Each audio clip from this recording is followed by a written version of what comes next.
Hello mga ka-viewers! Welcome to my channel. So for today's video, another recipe. Dahil nga hinog na ang aking saging, so gagawa ako ng merienda.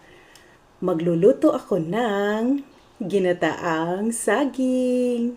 Siyempre, ang una natin gagawin, balatan muna natin ang ating saging.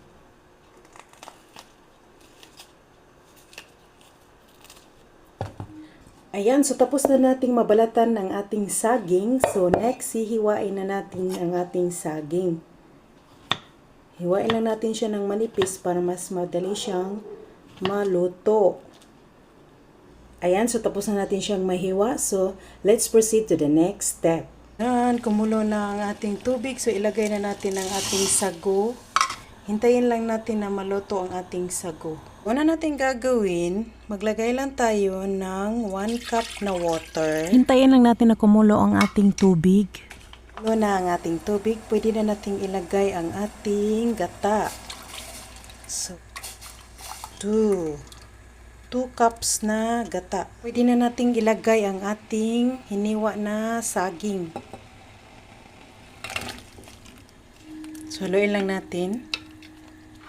And then, isabay na natin ang ating ginawa na bilog na glutinous rice flour. Para hindi siya magdikit-dikit. Ibabad lang muna natin siya para maluto. So, isabay na rin natin ang ating sago.